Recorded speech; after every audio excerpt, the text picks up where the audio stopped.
My stepkid said, "You're not family, just furniture." So I sold the house, cashed out my share, and delivered boxes to their real dad. They came home to empty rooms. My name is Jacob. I'm 45. I used to live in Milwaukee, worked logistics for a warehouse on the edge of town. Steel rafters, forklift lanes, and the low thunder of freight moving from dock to dock. I put in long hours and longer weeks. My hands were always cracked in the winter, stained with grease year-round. I was never ambitious, not in the way some men are. I just wanted quiet, stability, a roof over my head, and someone to share coffee with in the mornings. 5 years ago, I married Eliza. She had 2 sons from a previous marriage, Zach, 13, and Jaden, 15. Teenagers. Shoulders still narrow but eyes already sharpened by judgment. They didn't like me. They didn't hide it. Their father, Daryl, lived out of state. A ghost in a leather jacket. He showed up twice a year, Christmas and their birthdays. He'd bring gifts that looked like guilt wrapped in glossy paper. Sneakers that cost more than our monthly groceries. A drone one year that got stuck in a tree by the second afternoon. But it didn't matter. The boys lit up like he hung the moon. They clung to him, even when he reeked of old beer and stale dreams. Me? I was the man who stayed. I never tried to be their father. Never asked them to call me anything other than Jake. I didn't push. I just showed up. I drove them to school. Paid for braces, gas, baseball gear. I fixed the sink when it leaked. Covered the gaps when their dad's support checks didn't show. I thought that would be enough, that consistency would build something over time. A bridge. A quiet trust. But there's a difference between being useful and being wanted. And I learned that difference too late. Started small. Snide remarks. Disrespect disguised as sarcasm. At first, I brushed it off. Teenagers are cruel, I told myself. They don't know what they're doing. But it chipped away day by day. Zach would look at me with that sideways smirk like he was watching a sitcom. Jaden didn't speak unless he had to. And when he did, it was clipped like he was being forced to. And Eliza? She always found a way to look away. She'd stir a pot of chili, fold laundry in the next room. She wasn't blind. She was choosing not to see. There was one night that carved itself into me like a scar. It was early spring, cold enough still that the air through the window carried a bite. I was in the kitchen rinsing plates, the boys in the hallway just beyond. I wasn't hiding. I wasn't eavesdropping. They just didn't care. "He's like furniture," Zach said, his voice light. "Not family. Just standing around and paying for stuff." They both laughed. Not just a chuckle. A real laugh. From the gut. The kind that tastes sweet in a teenage mouth. I stood frozen. My hands wet, the faucet still running. There wasn't rage. Not yet. Just that peculiar kind of silence that falls when something shifts inside you and you don't know if it's grief or clarity. I waited a beat. Maybe one of them would say, "Just kidding." Maybe they'd catch themselves. But they didn't. They moved on to the next joke like it was nothing. I told Eliza about it later that night. She was on the couch, scrolling through her phone. I stood there, still in my work clothes, still smelling faintly of the warehouse and WD-40. I heard what Zach said. About me. Just like furniture. She looked up briefly, then back down at her screen. "They're teenagers, Jake. They say things they don't mean. Don't take it personally." That was it. No anger. No defense. No pulling them aside to say, "That man feeds you. He keeps the lights on. You don't get to treat him like that." Nothing. It wasn't the first time. For weeks, maybe months, I'd watched the way they looked at my daughter, Hope. She was 9 then. All freckles and mismatched socks, the kind of kid who sings to herself when she draws. She wasn't theirs, and they never let her forget it. "She's so loud. She drinks all our milk. Why is she always humming?" They'd say it just loud enough for me to hear.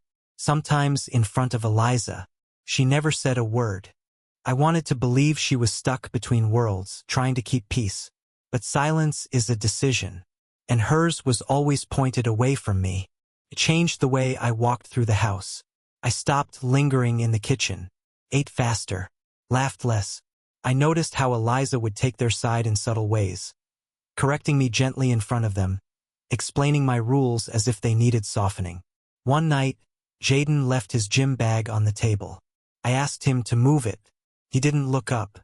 "Jaden," I said again, this time firmer. "Take your stuff off the table."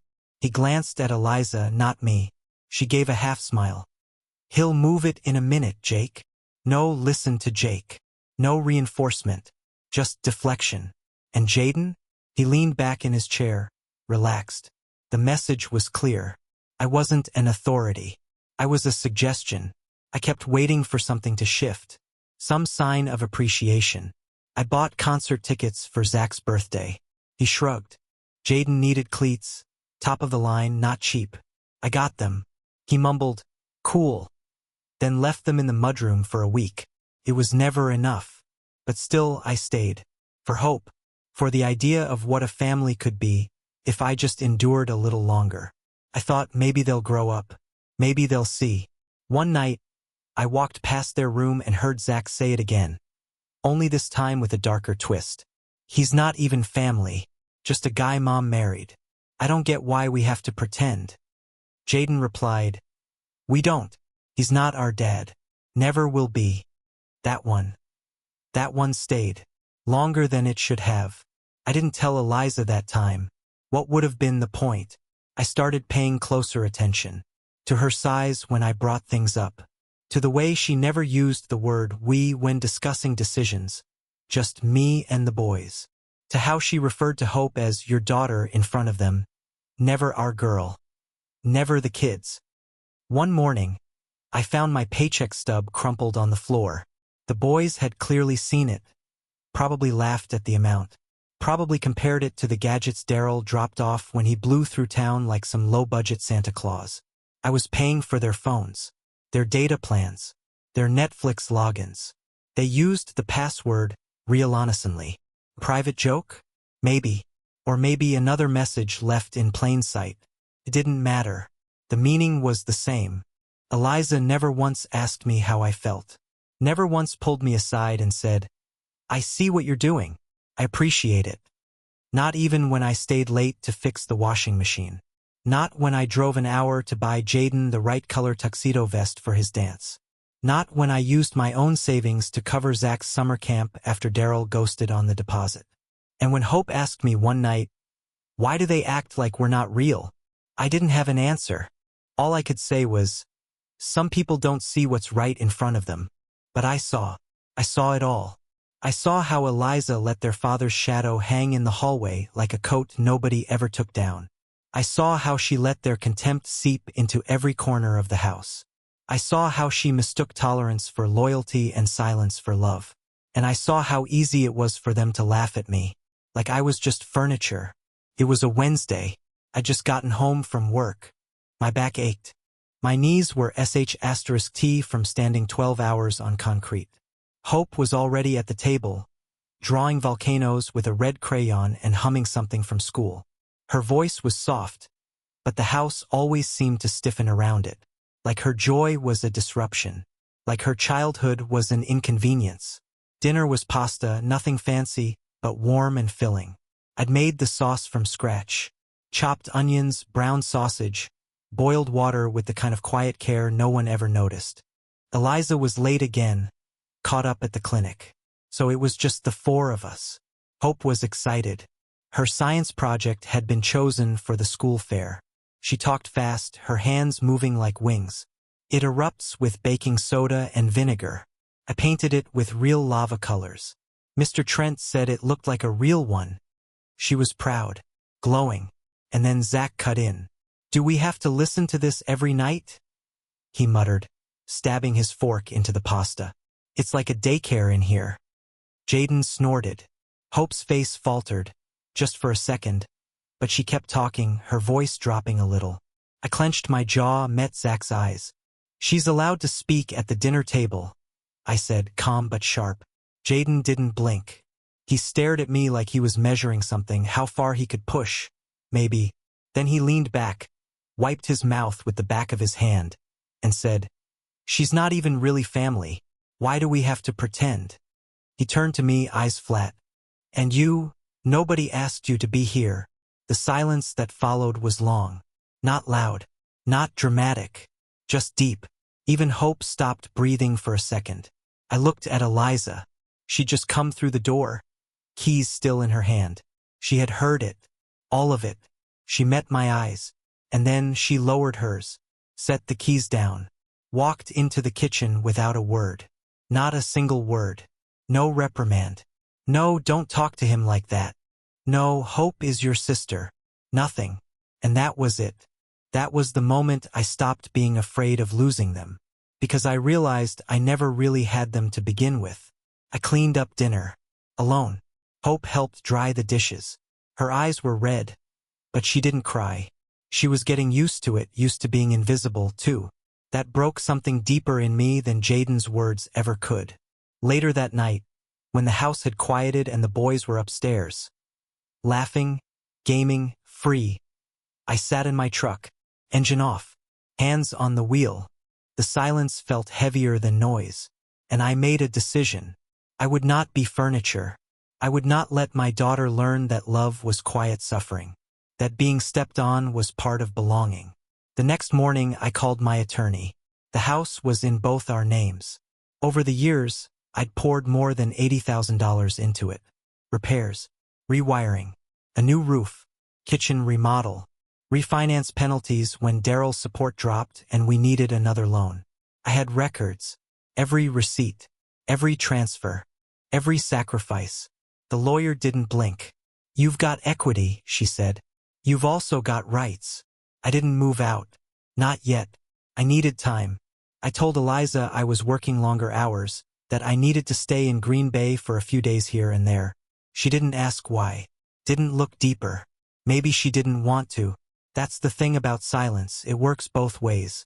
Eventually, people stopped trying to be heard. I found a rental. 2 bedrooms. Small but clean. On the quiet side of town, where birdsong beat car horns in the morning. I opened a storage unit. Started boxing things up slowly. Hope's books, my tools, old family photos that only featured her and me. Anything that was mine came with us. Anything I'd paid for, I decided that was coming too. The house sold quicker than I expected. Hot market. Good location. The offer came in solid. We'd walk away clean, evenly split. My lawyer handled the rest. Eliza didn't fight it. She barely asked questions. Just said, I guess it's what you need. Her voice didn't crack. Her face didn't fall. Maybe she thought I'd come back. Maybe she still believed I was safe to leave behind. 2 weeks later, the sale closed. I took my half. Then I made the last delivery. I packed Jaden and Zach's belongings. Clothes, game consoles, sneakers I'd bought, and drove them to their father's doorstep. 3 states away. Daryl opened the door shirtless, blinking like a man who hadn't expected the past to arrive in boxes. He didn't ask many questions. Just stood there, hands on hips, as I unloaded the last pieces of the life I'd subsidized. I handed him a folder. Inside, tuition bills, summer camp invoices, back pay medical expenses. Your turn, I said. He tried to laugh. Wait. You're serious? Dead serious. You're their dad, right? I said. Time to act like it. I didn't stay for the reaction. Just got in the truck and drove. When the boys got home that afternoon, the house was different. Their rooms? Empty. Closets bare. Desks gone. All that remained were the walls, and a note on the kitchen table. You called me furniture. Well, the furniture's gone now. Good luck in your empty house. The first call came that same evening. My phone buzzed while I was unpacking boxes in the rental. I didn't answer. I knew the rhythm already, the first ring of confusion, the second of panic, the third of rage. I let them all come and go. By midnight, there were 12 missed calls. 2 voicemails. The first was Eliza's voice, shaking, still trying to sound calm. Jake, what did you do? The boys? Their rooms? Everything's gone. Just call me, please. We can talk. The second one came later, her control gone completely. You ruined everything. Do you even understand what you've done? Then silence for a few days. When she finally spoke again, it wasn't anger. It was the tone of someone standing in the wreckage of her own house. Please, she whispered into the receiver. Please come back. The boys didn't mean it. They're just kids. They didn't know how much they were hurting you. But they did know. They all knew. I didn't answer any of it. Every word I needed to say had already been written on that note I left on the table. I was done explaining myself to people who only listened when money spoke. Hope and I settled quickly into the new place. It was nothing grand. 2 small bedrooms, a narrow kitchen that smelled faintly of pine cleaner, and a little patch of backyard where the grass fought hard to stay alive. But it was ours. The air felt lighter, like the walls had been built for breathing, not apologizing. In the mornings, Hope sat at the table with pancakes and crayons spread around her plate. She talked to me again. Full sentences, stories that didn't shrink at the sound of footsteps. At night, we watched old cartoons on my laptop, the kind with fuzzy sound and bad colors. She laughed loud, and for the first time in months, no one told her to stop. Peace is a strange thing. You don't notice how rare it is until it fills the room. A month passed before Eliza found the courage, or the desperation, to appear in person. It was a Saturday morning. The air smelled like wet leaves. Hope was in the yard drawing with chalk when I heard the knock. I opened the door to find her standing there, hair tangled, eyes swollen, wearing the same coat I'd bought her last winter. Her hands were empty, her voice barely above a breath. "I lost you because I was too afraid of losing them," she said. I didn't answer. She tried again, words trembling. "I thought you'd always stay, that you'd forgive everything. That's what you do." I looked at her, really looked. The woman I'd married was in there somewhere, but thinner now, carved down to regret. "You thought wrong," I said. She nodded as if she'd expected that. Then she reached into her pocket and pulled out an envelope. "Jaden asked me to give you this. Said it mattered." I took it, said nothing. She lingered for a second, hoping maybe I'd invite her in, maybe offer her a cup of the coffee she used to love. I didn't. Eventually she left, her footsteps fading down the gravel like an old song losing volume. For 3 days I didn't touch the envelope. It sat on the counter beside the fruit bowl, gathering fingerprints and dust. Part of me didn't want to know what was inside. Words had already done enough damage. But on the 4th night, after Hope went to bed, I opened it. The handwriting was rough, teenager scrawl, sharp edges pressed into cheap paper. It wasn't long, but it was honest. "You weren't furniture. You were the only adult who ever showed up. I pushed you away because I thought you'd never leave. But you did. And I get it now. I'm working at a pizza place, paying my own phone bill. I know I was spoiled. I don't expect forgiveness. I just wanted to say thank you, and I'm sorry." I read it twice, then I set it down and sat there in the quiet. The apology hit me like rain on dry ground, soft, real, but too late to save anything. I wasn't angry, not anymore, just tired. The kind of tired that doesn't sleep out of the body but out of the soul. I thought about the years I'd spent walking on eggshells in that house. The nights I'd waited up for Eliza while she drove her sons from one practice to another, always apologizing for being late but never for leaving me out. The mornings I'd found my credit card missing from my wallet because Zach wanted new sneakers. The arguments that never happened because I chose silence over shouting. All of it, erased in one careless laugh. Still, that letter sat there like a small act of truth. It didn't erase the pain, but it proved something I'd almost stopped believing, that at least one of them had finally seen me. A week later, Eliza called again. I picked up this time. "Did you read it?" she asked. I did. "And he means it," I said. "But meaning it doesn't change what happened." She was quiet for a long moment. Then softly, "He's trying, Jake. Working nights, helping his brother study. They talk about you. They miss you." I almost laughed. Miss me. The word felt too gentle, too polite. What they felt wasn't missing. It was consequence. "Eliza," I said, "you raised them to believe love was unconditional. But it's not. Respect is the condition. You can lose it." They did. She started to cry again. The same quiet sobs she'd used when Daryl left her years ago. It struck me then that she had never learned the difference between being loved and being tolerated. "I just want us all to be okay," she said finally. We are, I replied. Just not together. When the call ended, I stood at the window and looked out at the streetlights. The night was still. The city hummed far away, but here, in this small corner of quiet, the world finally made sense. Hope woke in the middle of the night, wandered out in her blanket, and climbed into my lap. She whispered, "Do we have to go back?" "No, sweetheart," I told her. "We don't." She smiled, half asleep. "Good. I like it here. It's warm." That word, warm, stuck with me, because that's what the old house never was. The next day, I mailed a short reply to Jaden. Just one line. It takes more strength to face your mistakes than to hide behind your mother's silence. Keep going. No anger, no lecture, just truth. He never wrote back, but I didn't expect him to. Some debts can't be repaid with words. Months passed. The rhythm of life steadied. I learned the sound of mornings without tension. The soft scrape of a chair, the clink of coffee spoons, Hope's laughter echoing against the window pane. I started fixing things again, but for different reasons this time. The leaky faucet, the broken fence gate, small repairs that no one asked me to do but that made the world feel held together again. Sometimes, when the evenings stretched long and the sky turned the color of old bruises, I thought about Eliza. About the night she lowered her eyes at the dinner table. About all the times she could have said one simple sentence. "He's my husband. Respect him." And didn't. Silence can rot a house faster than termites. Now, the old place stands on the market, unsold, overpriced, hollow.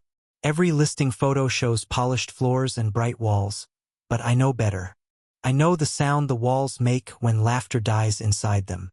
And I wonder if she ever sits in that kitchen, looking at the space where I once stood, and hears the echo of her own silence. It's been 6 months. The house I helped pay for, every inch of it touched by my sweat, my time, my quiet sacrifices, still sits on the market, empty, unsold. I check the listing once a week, not out of longing, but curiosity. The asking price hasn't dropped. Photos show rooms with bright light, staged furniture, empty beds. But I know what's not in the pictures. The silence, the memory of words unspoken, the echo of laughter that wasn't real. Jaden works at a Pizza Hut now. Delivery shifts mostly, sometimes late nights. Eliza told me once, over a brief call, that he picked up the job to cover his own phone bill. I didn't ask why she told me. Maybe she hoped I'd offer to help. I didn't. Zach's in night classes. GED program. Barely scraping by. He still lives at home. Eliza picks up double shifts at the clinic to cover what Daryl won't or can't. The irony doesn't escape me. She works the hours I used to. She shoulders what I once carried. And now that the foundation's cracked, she's learning how hard it is to stand on ground you never maintained. Me? I breathe different now. Our rental is nothing special. The walls are thin. The windows leak a little in the rain. But there's peace in it. I've repainted the kitchen. Hope helped pick the color. Something soft. A pale blue that looks like sky just before sunset. She sings when she paints. Still hums while she brushes her teeth. Still forgets the words halfway through a song and makes up her own. No one rolls their eyes at her anymore. We have pancakes every Sunday. A ritual now. Just the two of us, in pajamas with syrup that always ends up on her elbows. We play board games she cheats at, go on walks where she collects rocks for no reason, tell jokes that barely make sense but feel like oxygen. I don't correct her when she messes up the punchlines. No one tells her to be quiet. This is our house. No one calls it his. No one calls her not family. No one gives me that sideways glance when I tuck her in at night. I don't feel like I have to earn my place anymore. And that changes a man. Sometimes I get messages. From Eliza. A few from Jaden. Once from Zach. Not often. They never ask to visit. They don't mention hope. Just updates, like they're trying to keep one thread uncut. As if afraid I'll disappear completely. They never ask how I'm doing. Jaden wrote again recently. Said he's thinking of applying to tech school. Said he's saving up. No handouts, he wrote. Just wanted you to know I'm trying. I read it twice, then folded it and put it away. Pride is a strange thing. It doesn't feel like revenge. It feels like recognition. Like finally. Zach's message was shorter. Text, actually. Just said, "Sorry for what I said that night. I was being a dick. I get it now." I didn't respond. Not because I was angry, but because some wounds don't bleed anymore. They just ache. And aches don't need answers. Eliza tried to visit again last month. Showed up without calling. I let her stand on the porch. Didn't invite her in. She looked thinner. Eyes tired. Hair up in a way I remembered from when things were better. When she still reached for my hand across the couch. When she still saw me. "You look good," she said. "Better." I nodded. She shifted her weight, hands stuffed into the pockets of a coat that used to hang next to mine. I think about that night, the dinner, the way I just stood there. "I think about it too," I said. She looked up, eyes glassy. I should have said something. I didn't argue. She was right. She had years to say something. "I didn't know how bad it had gotten," she said. "You didn't want to know," I replied. That was the difference. That had always been the difference. "I miss what we had," she whispered. "What we had never included me," I said. She opened her mouth, closed it, looked down. After a while, she asked, "Do you hate me?" I shook my head. "I stopped hating when I left. Hate takes energy. I've got better places to put it." Her shoulders dropped a little, as if even that honesty carried a strange mercy. "I just wanted to say that," she murmured. "That I see it now. I see what I let them do to you." I looked past her, toward the street, toward the quiet trees that lined our block. "Good. Now teach them not to do it to anyone else." She nodded. Then she left. Hope asked who it was. I said, "Just someone who needed to say something." She accepted that. Kids do. They trust the air more than the words in it. I don't know what the boys will grow into. Men maybe, fathers one day. And I hope, truly hope, they treat the people who stay better than they treated the one who did. Because here's what I've learned. Presence is not permission to be stepped on. Sacrifice is not consent to be erased. Love is not immunity from being taken for granted. And silence. God, silence is never neutral. If you're watching someone be disrespected, and you say nothing, you've chosen a side. Eliza chose, and it wasn't me. I replay that dinner often. Not the insult itself, but what happened after. The way I looked at her. The way she looked down. That single moment said more than all our years combined. She didn't defend me. She didn't see me. So I stopped defending them. Stopped seeing them. I reclaimed the part of myself I'd given away like spare change. And now I live in a home where my name doesn't feel like an apology. Now I'm not the man on the edge of the photograph. I'm in the center.